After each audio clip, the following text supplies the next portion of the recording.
আজি আমাৰ সকলোৰে কাৰণে অতি আনন্দৰ দিন।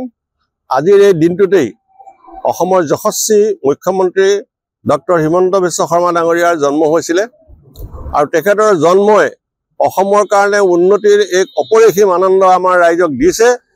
কেৱল জন্মই নহয়, জন্মৰ প্ৰায় মই বহুত দিনৰ আগতে কলেজত পঢ়ি থাকোঁতে তেখেতে মই কেলকাতাত দেখা পাইছিলোঁ তেখেতক আসাম হাউচত। তেতিয়াই মই প্ৰেডিক্ট কৰিছিলোঁ তেখেতে মুখ্যমন্ত্ৰী হ'ব বুলি।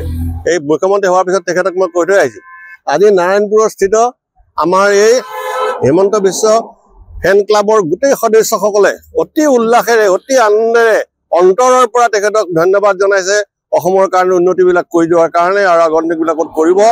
জন্মদিনৰ অনেক অনেক শুভকামনা জনাই আজি তেখেতৰ কাৰণে ইয়াত ধৰ্মীয় অনুষ্ঠান পাতি সকলোৱে উল্লাসিত হৈছে। হিমন্ত বিশ্ব শৰ্মা জিন্দাবাদ, হিমন্ত বিশ্ব শৰ্মা জিন্দাবাদ। Happy birthday to you.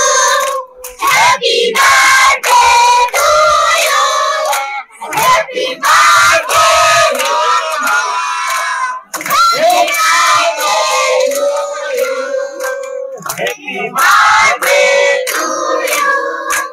Happy birthday to you. Happy birthday to you. Happy birthday to you.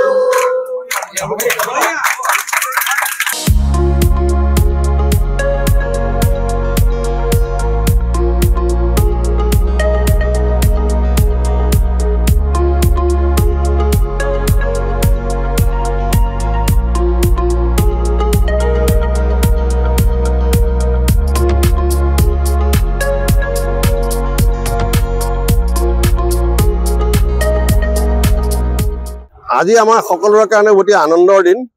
আজিৰ এই দিনটোতেই অসমৰ যশস্বী মুখ্যমন্ত্ৰী ডক্টৰ হিমন্ত বিশ্ব শৰ্মা ডাঙৰীয়াৰ জন্ম হৈছিলে আৰু তেখেতৰ জন্মই অসমৰ কাৰণে উন্নতিৰ এক অপৰিসীম আনন্দ আমাৰ ৰাইজক দিছে। কেৱল জন্মই নহয়, জন্মৰ প্ৰায় মই বহুত দিনৰ আগতে কলেজত পঢ়ি থাকোঁতে তেখেতে মই কেলকাতাত দেখা পাইছিলোঁ তেখেতক আসাম হাউচত। তেতিয়াই মই প্ৰেডিক্ট কৰিছিলোঁ তেখেতে মুখ্যমন্ত্ৰী হ'ব বুলি। এই মুখ্যমন্ত্ৰী হোৱাৰ পিছত তেখেতক মই কৈ থৈ আহিছোঁ। আজি নাৰায়ণপুৰৰ স্থিত আমাৰ এই হিমন্ত বিশ্ব ফেন ক্লাবৰ গোটেই সদস্যসকলে অতি উল্লাসেৰে অতি আনন্দেৰে অন্তৰৰ পৰা তেখেতক ধন্যবাদ জনাইছে অসমৰ কাৰণে উন্নতিবিলাক কৰি যোৱাৰ কাৰণে আৰু আগন্তুকবিলাকত কৰিব।